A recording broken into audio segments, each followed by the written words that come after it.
நீங்கள் தவறவிட்ட எபிசோடுகளை இப்பொழுதே காணுங்கள் உங்கள் Tandivan.com மற்றும் Tandivan யூடியூப் சேனலில்.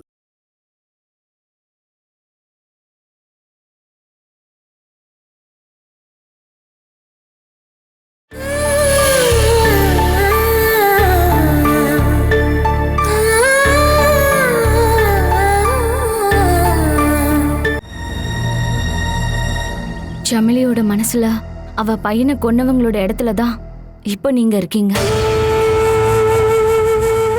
அவ சந்தேகப்படுற மாதிரியான சில விஷயங்கள நீங்க தான் நிறைய பண்ணிருக்கீங்க. சந்தேகம் தானே, அது உண்மை இல்லையே. ஆனா ஜமிலி அதை உண்மைன்னு நினைச்சிட்டு இருக்கா. அவளோட மனசுல இப்பவும் அவ தப்பு பண்ணதுக்கான குற்ற உணர்ச்சி இருக்கு. அதை மறைக்கிறதுக்காக இப்ப நீங்க பண்ணிக்கிட்டு இருக்க இந்த சின்ன சின்ன விஷயங்கள் எல்லாம் அவ பெருசா நினைக்கிறா. அதுக்கு பரிகாரமா தான் நான் அவளை ஏத்துக்கிட்டேன். அப்படியா? எனக்கு தோணவே இல்ல. ஜமிலி கர்ப்பமா இருக்கான்னு தெரிஞ்சதுக்கு அப்புறம் தான் நீங்க அவளை ஏத்துக்கவே முடிவு பண்ணீங்க, கரெக்டா? ஜமிலியே இல்ல, ஜமிலி வயித்துல வளர்ற உங்களோட குழந்தைக்காக தான் நீங்க அவளை ஏத்துக்க தயாரா இருந்தீங்க. இல்லனா எதுக்காக மீராவை உங்களோட வாழ்க்கையில நீங்க கொண்டு வந்திருப்பீங்க? நீயும் ஜமிலி சொன்னது நம்பிட்டல்ல? அவ சொன்னதுனால இல்ல, உங்களோட ஆபீஸ், அப்புறம் இப்போவும் உங்க கூட பழகிட்டு இருக்க உங்களோட ஃப்ரெண்ட்ஸ், அவங்க எல்லாம் ஹாஸ்பிட்டல்ல பார்க்க வந்தப்போ நான் கவனிச்சேன். அவங்க எல்லாரும் ஒரு டிஸ்டன்ஸை மெயின்டைன் பண்ணாங்க. ஆனா மீரா கிட்ட நான் அதை பார்க்கவே இல்லை. என்னை விட பாசத்தோடையும் அன்போடையும் தான் மீரா உங்களை நல்லா பார்த்துக்கிட்டு இருந்தா. நீ அதை ஒரு சகோதர பாசமா நினைக்கலாம் இல்லையா? நாங்க க்ளோஸ் ஃப்ரெண்ட்ஸ்னு உங்களுக்கு ஏன் தோணவே மாட்டேங்குது? ஏன்னா நான் ஒரு பொண்ணுண்ணா. ஒரு பாய் ஃப்ரெண்டோட இல்லைன்னா ஆஃபீஸில் ஒர்க் பண்ணுறவங்களோட நான் எந்த அளவுக்கு க்ளோஸ் ஆவேன்னு தெரிஞ்சதுனால தான். உங்களுக்குள்ள இருக்கிற உறவை நீங்க என்னதான் பேர் வச்சு சொன்னாலும் நான் ஒரு உண்மை சொல்லட்டுமா? மீராவுக்கு உங்க மேல ஒரு ஃப்ரெண்டுக்கான பாசம் இல்லவே இல்லை. அதை நான் ஹாஸ்பிட்டல்லே நல்லா தெரிஞ்சுக்கிட்டேன்.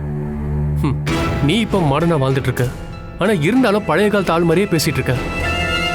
அதனால வந்த மிஸ்டேக் தான். மீரா மேல வச்சிருக்க நட்பு பெரிய பிரச்சனையில கொண்டு போய் விட போகுது. அதை நீங்க கட் பண்ணணும். அதை நீங்க ஜமிலிக்கு தெரியற மாதிரியும் பண்ணணும். நான் அதை முடிக்கணும்னு அவசியமே இல்லை. அது எப்போ வந்தாலும் முடிஞ்சு போக போற ஒரு நட்பு தான். என்னை விட மீராவுக்கு வயசு அதிகம்தான்.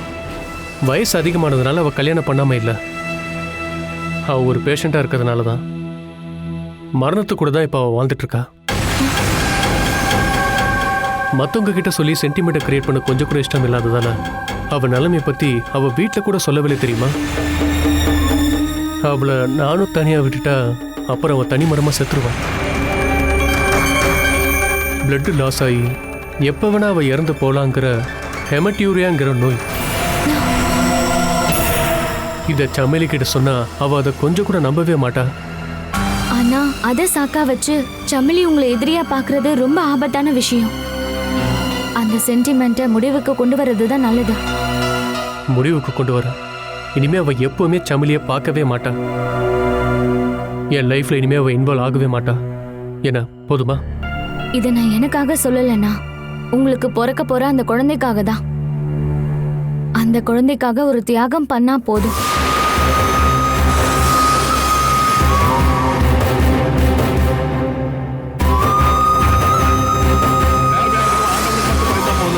நாம இது வரைக்கும் ஒரு தப்பும் பண்ணல, இனி பண்ணவும் போறதில்லை.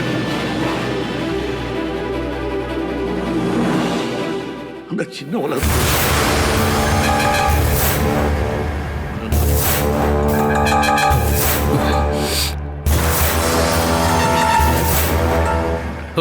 கிளம்பி. நான் இங்க என் பொண்டாட்டி காணும்னு தெரு தெருவா தேடி அலைஞ்சுக்கிட்டு இருக்கேன். நீ இங்க உட்கார்ந்து டிவி பார்த்து ரசிச்சுக்கிட்டு இருக்கியா? இனி இங்க ஒருத்தரும் டிவி பார்க்க வேண்டாம்.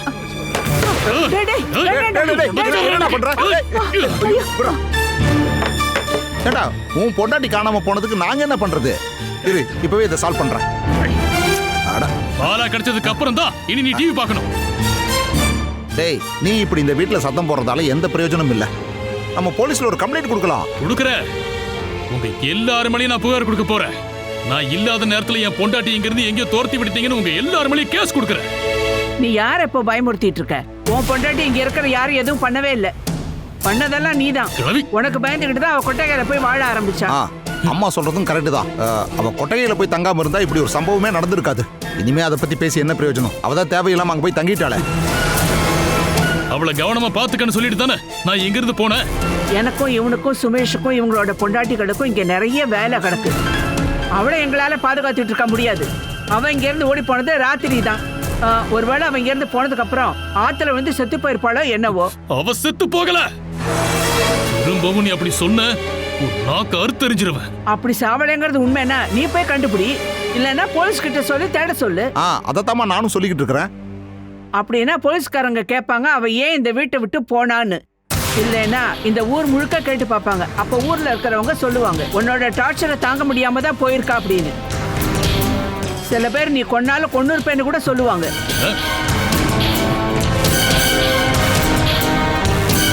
பாலாவை நீ வெளியே தள்ளி நாய் மாதிரி அடிக்கிறத இந்த ஊர்க்காரங்க எல்லாரும் பார்த்துருக்காங்க. அவங்க எல்லாரும் ஒன்னா சேர்ந்து உனக்கு எதிராக புகார் கொடுத்தாங்கன்னா நீ ஜெயிலுக்கு தான் போவ. புகார் கொடுத்தவனே குற்றவாளி ஆயிடுவான். அந்த அளவுக்கு உனக்கு தைரியம் இருந்தா நீ போய் கேஸ் கொடுறா.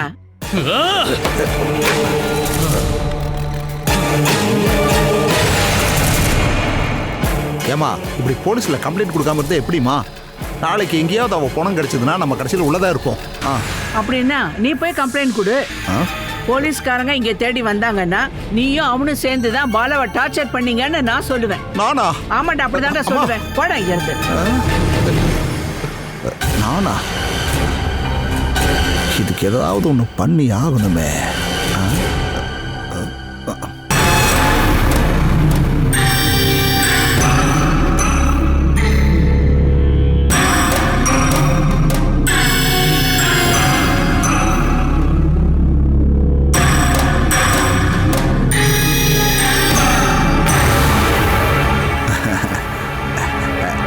டேய் தம்பி, அம்மா சொல்றது கேட்டா உனக்கு தாண்டா பிரச்சனை வரும். இங்க பாரு, போலீஸ் தேடிட்டு வந்தா முதல்ல பயப்படுறது அம்மா தான். அதனால தான் கம்ப்ளைண்ட் கொடுக்க வேண்டாம்னு சொல்றாங்க. அம்மா ஏன் பயப்படணும்? டேய், நீ இங்க இல்லாதப்ப தான் பாலா காணாம போயிருக்கா. அதுவும் கொட்டையில தங்கி இருந்தப்போ. மாமியார் கொடுமையால தான் பாவம் அந்த பொண்ணு கொட்டைகளை போய் தங்கி இருக்குன்னு போலீஸ் எஃப்ஐஆர் போட்டுருவாங்க. அதுக்கப்புறம் அம்மா உள்ளதான் போகணும். நெக்ஸ்ட் இங்க இருக்கிற மத்தவங்க மேல நம்ம கேஸை போட்டு வேலையை பார்க்கணும். போலீஸ் கேஸ் எல்லாம் எதுவும் வேண்டாம். அவ உயிரோடு இருக்கான்னு தெரிஞ்சா எங்க இருந்தாலும் தேடி நான் கண்டுபிடிச்சிருவேன். நீ இப்ப கேஸ் எல்லாம் வேண்டான்னு சொல்லுவ. நாளைக்கு அவளோட பணம் கிடைச்சதுன்னா ஐயோ, நான் கிடைக்கும்னு சொல்லல. ஒருவேளை அப்படி நடந்துச்சுன்னா நீ என்ன பண்ணுவ? டேய் வேணு, பாலா காணாம போய் இத்தனை நாள் ஆன பிறகும் நீங்க ஏன் வந்து கம்ப்ளைண்ட் கொடுக்கலன்னு போலீஸ் கேட்டா நீ என்ன பதில் சொல்ல போற? டேய், பாலா காணாம போனதுக்கு காரணமே நீ தானே போலீஸ்காரங்க சொல்லுவாங்க. இல்ல நான் அந்த மாதிரிலாம் பண்ணல அப்படின்னு சொல்றதுக்கு உங்ககிட்ட ஏதாவது சாட்சி இருக்கா? அதனால மற்றவங்க யாராவது போய் கம்ப்ளைண்ட் கொடுக்கறதுக்கு முன்னாடி நீ போய் கொடுத்துரு. அதனால ஏதாவது பிரயோஜனமாக போகுது என்ன? பிரயோஜனம் இருக்கான்னு எனக்கு தெரியாது. ஆனா எதிர்காலத்தில் உனக்கு வரக்கூடிய பிரச்சனைகள் சிலது வராம போகலாம். பொண்டாட்டி காணாம போனதுனால புருஷன் கம்ப்ளைண்ட் கொடுத்துருக்காரு. வேற என்ன பிரச்சனை? பிரச்சனையை உண்டு பண்ணலாங்கிறவங்களோட வாயை அடைக்கிறதுக்காக நாம் இதை பண்ணாலே போதும். அதை கொடுக்கணுமா? கொடுக்கணும். நம்ம சைடில் நம்ம கிளியரா இருக்கணும். அந்த கிளவி சொல்றதெல்லாம் கேட்டா நீ தாண்டா உள்ள போவ. நீ உள்ள போயிட்டா என்னோட நிலைமையை கொஞ்சம் யோசனை பண்ணி பாரு. அதனால என்ன நடந்தாலும் பரவாயில்ல, நம்ம போலீஸ் ஸ்டேஷன் போறோம், கம்ப்ளைண்ட்டை கொடுக்குறோம்.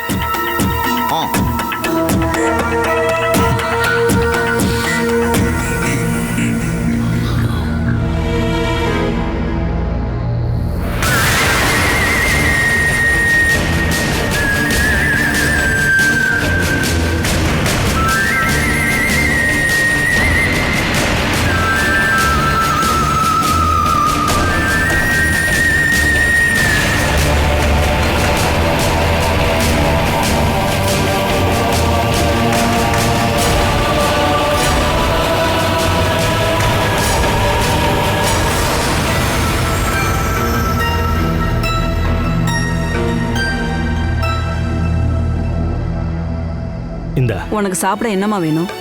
இட்லி வேணுமா இல்ல சப்பாத்தி வேணுமா? என்ன இருந்தாலும் பிரச்சனை இல்லம்மா. இவளுக்காக தான் நான் இட்லி ரெடி பண்ணேன். நாங்க எல்லாரும் சப்பாத்தி தான் சாப்பிடுவோம். அது கொஞ்சம் வயசானதுக்கு அப்புறம் சப்பாத்தி தான் நல்லது. இங்க பாருமா, நீ புளிப்பு இல்லாம தான் சாப்பிடணும். இல்லனா உனக்கு வயிற்று பிரச்சனை வரும். அம்மா, எனக்கு 2 மட்டும் போதும். உனக்கு 2 போதும். வயிற்றுல ஒரு ஆள் இருக்காங்கல்ல, அவருக்கும் சேர்த்து தான் சாப்பிடணும்.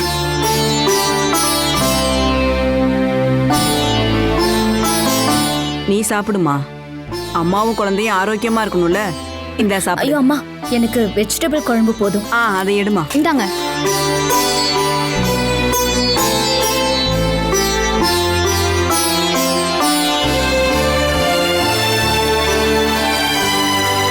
இந்த சாப்பிடு. எனக்கு வேண்டாம். எனக்கு ஒன்றும் பசிக்கல. எடி, நீ இங்க இருந்து இதை சாப்பிட்டு தாண்டி எங்கேயும் போகணும். இந்தாடே சாப்பிடு. உனக்கு பசிக்கலன்னா நான் உனக்கு பசி எடுக்க வைக்கிறேன்டி. சாப்பிடு சாப்பிடு.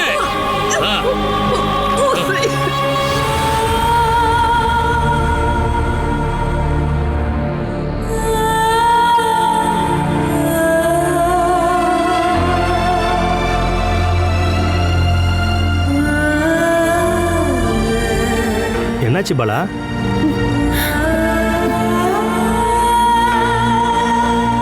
அடடா, சாப்பிட உட்காந்த பிறகு இப்படிலாம் அழக்கூடாதும்மா.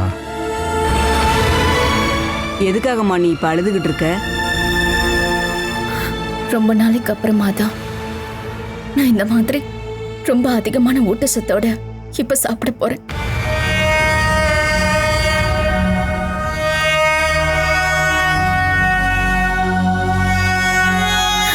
எனக்கு நடந்து முடிஞ்ச எல்லாத்தையும் நீ மறந்துருமா. மறுபடியும் அதை நினைச்சு ஒன்ன நீயே வருத்திக்காத. சாப்பிடு.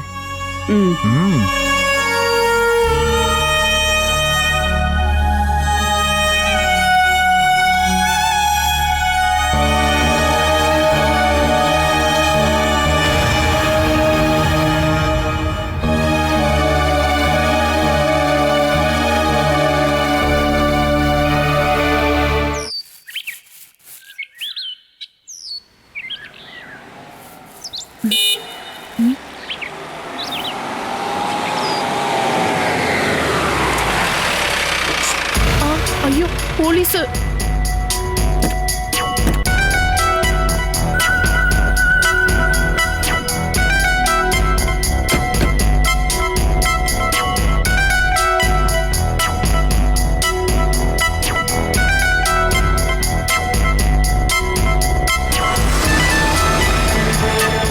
ரமேஷ் சாரோட வீடு தானே? ஆமா. சூரஜ்? நான் தான். ஓகே. அன்னைக்கு நடந்த ஆக்சிடென்ட் பத்தி ஒரு என்கொயரி நடக்குது. அது சம்பந்தமா சில கேள்வியை கேட்க வந்திருக்கேன். உள்ள வாங்க.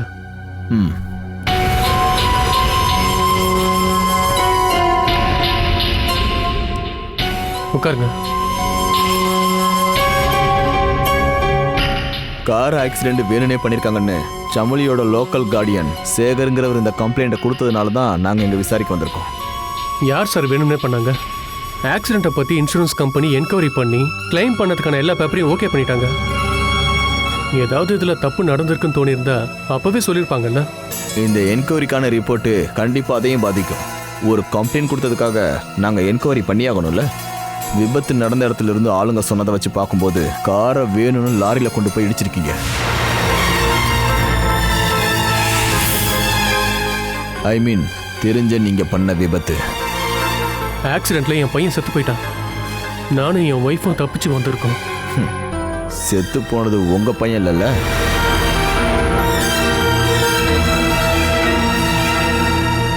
உங்க ஒய்ஃபுக்கு அஃபேர்ல உண்டான பையன்.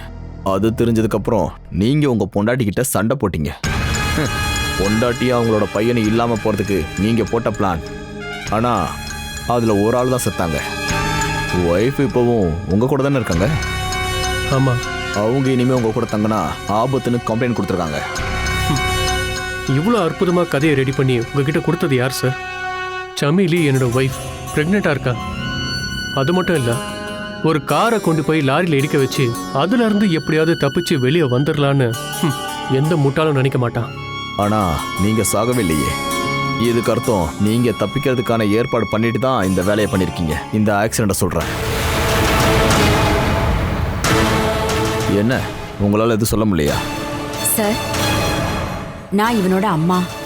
உங்ககிட்ட நான் ஒரு விஷயம் சொல்றதுனால நீங்க தப்பா எடுத்துக்க மாட்டீங்கல்ல? சமேலி தப்பா ஒரு வார்த்தை சொல்லக்கூட அவன் அனுமதிச்சதே இல்லை. அவளுக்காக எங்களை வேண்டான்னு சொல்லிட்டு போனவன் தான் இவன். அவளையும் அவனோட பையனையும் எனக்கு ரொம்ப பிடிக்கும். அதெல்லாம் நான் ஏற்றுக்காம இல்லை. ஆனால் சூரஜ் கூட ஒர்க் பண்ற ஒரு பொண்ணை சாக்கா வச்சு சூரஜுக்கும் சமையலுக்கும் இடையில நிறைய சண்டை வந்திருக்கு. அதுக்கு அவங்க வீட்டில் வேலை பார்க்குற வேலைக்காரியும் சாட்சியா வந்திருக்கா.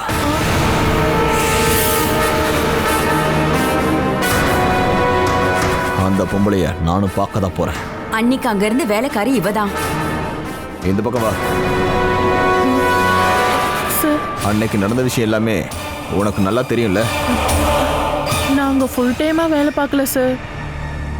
நீ வேலை பார்க்கும்போது நடந்த விஷயத்த சொன்னா மட்டும் போதும். புருஷன் பொண்டாட்டிக்கு இடையில தேவையில்லாம பிரச்சனையோ சண்டையோ ஏதாவது போட்டிருக்காங்களா? நீங்க பார்த்த விஷயத்த சொன்னா மட்டும் போதும். அடிக்கடி இவங்களுக்குள்ள சின்ன சின்ன சண்டை வரும். அதை அப்படியே சிரிச்சு பேசி இவங்க கொஞ்ச நாள்ல மறந்துடுவாங்க சார். சூரஜ் கூட ஒர்க் பண்ற மீராங்கிற பொண்ணை சாக்கா வச்சு அவங்க சண்டை போட்டிருக்காங்களா என்ன?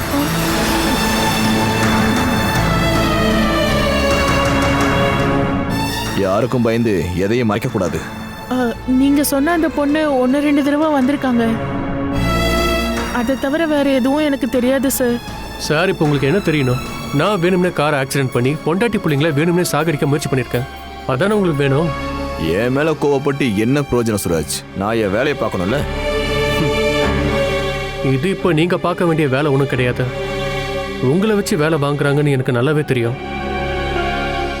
உங்களுக்கு தெரியற மாதிரி ஒரு தெளிவான விஷயத்த நான் சொல்றேன். ஏன் கார் ஆக்சிடென்ட் ஆக வச்சிருக்காங்க. சார், நீங்க சின்சியரா வேலை பார்க்குற ஒரு ஆஃபீஸர் அப்படின்னா அது யாருன்னு கண்டுபிடிங்க. இந்த கேஸ்ல நான் கம்ப்ளைண்ட் கொடுத்து மூவ் பண்றேன்னு தெரிஞ்சதுக்கு அப்புறம் அது இல்லைன்னு ப்ரூவ் பண்ண போலி கம்ப்ளைண்ட் கொடுத்தவங்க கூட கூட்டு சேர வேண்டாம் தான் சொல்றேன். இந்த விஷயத்தை பத்தி நான் உங்க ஒய்ஃப் கிட்ட கொஞ்சம் கேள்வி கேட்கணும். அது முடியாது. லோக்கல் ஸ்டேஷன்ல இருந்து வந்த உங்ககிட்ட நான் ஏன் இவ்வளவு மரியாதையா பேசிட்டு இருக்கேன்னா, ஒரு என்கொயரிக்காக உண்மையை தேடி நீங்க வந்திருக்கீங்கன்னு நான் நினைச்சேன். அது இல்லைன்னு புரிஞ்சு போச்சு. அதனால இந்த என்கொயரியில எங்களால பதில் சொல்லவே முடியாது சார். என் ஸ்டேஷன் லிமிட்குள்ள நடந்த ஆக்சிடென்ட்டை பத்தி விசாரிக்க எனக்கு ரைட்ஸ் இருக்கு சூரஜ். உங்களோட கேள்விக்கு எங்களால பதில் சொல்ல முடியாது அப்படின்னா உங்க என்கொயரிக்கு நாங்க ஒத்துழைக்கலன்னு உங்க மேல் அதிகாரி கிட்ட நீங்க கம்ப்ளைண்ட் பண்ணுங்க. எங்களை கேள்வி கேட்கணும்னு அவங்க சொன்னாங்கன்னா நீங்க இங்க வந்து கஷ்டப்பட தேவையில்ல. நாங்களே ஸ்டேஷனுக்கு வரோம். சரி, நாம பார்க்கலாம்.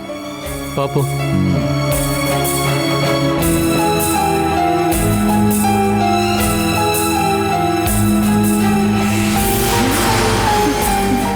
சார், நீங்க ஒரு சூப்பர் ஸ்டார் மாதிரி கலக்கிட்டீங்க. இங்க பாருப்பா, நீ ஜாக்கிரதையா இருக்கணும். யாரோ உன் மேல வீண் பழி போட பாக்குறாங்க.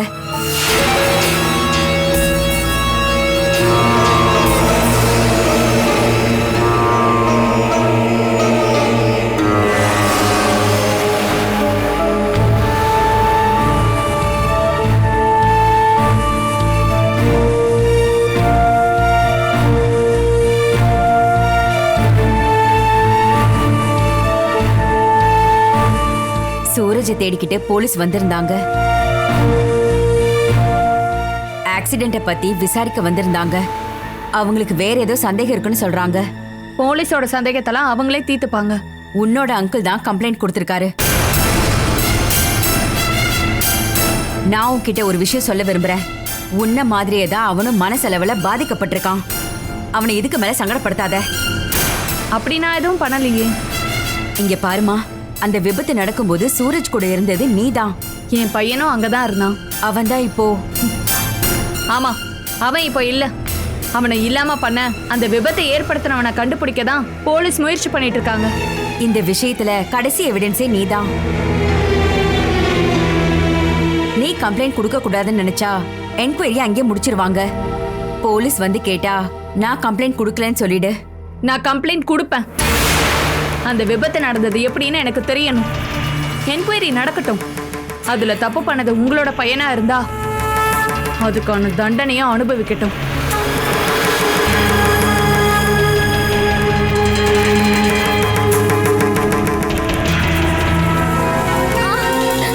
அம்மா, என்னம்மா? இதோ வந்துட்டு இருக்கேன். அம்மா கொஞ்சம் சீக்கிரம் வாங்க. ஐயோ பிரீத்தி, பிரீத்தி, அம்மா என்னாச்சுமா? ஐயோ அம்மா, அம்மா எனக்கு ரொம்ப வலிக்குது. என்னால தாங்க முடியல. கிருஷ்ணா, சீக்கிரம் வாடா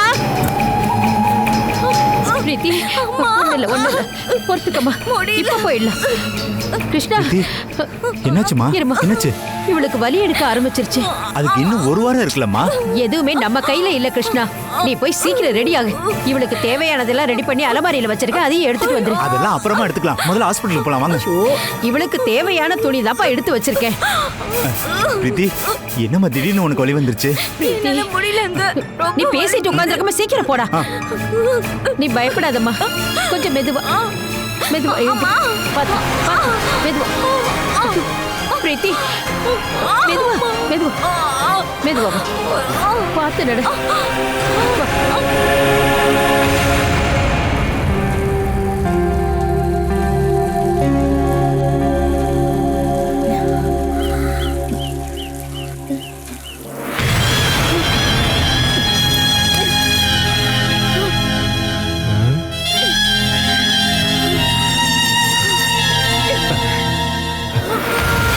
என்னாச்சுமா என்னாச்சு பொன்னம்மாக்கா கொஞ்சம் சீக்கிரமா வாங்க பொன்னம்மாக்கா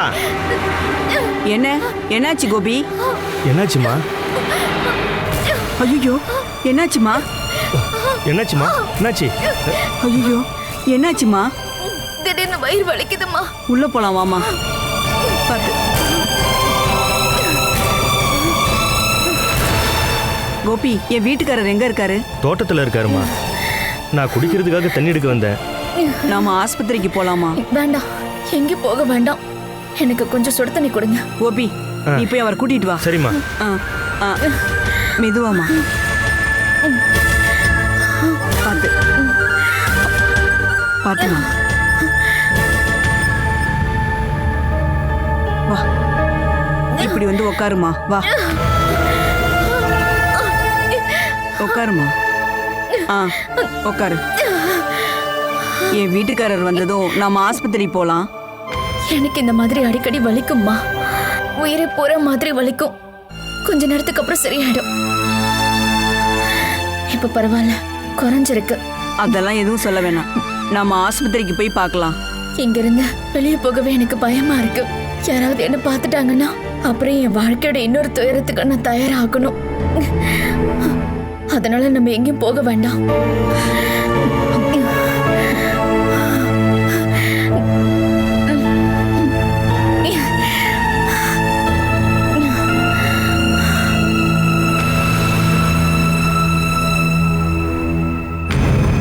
Catch us on TV, Tandivan.com, Facebook and YouTube.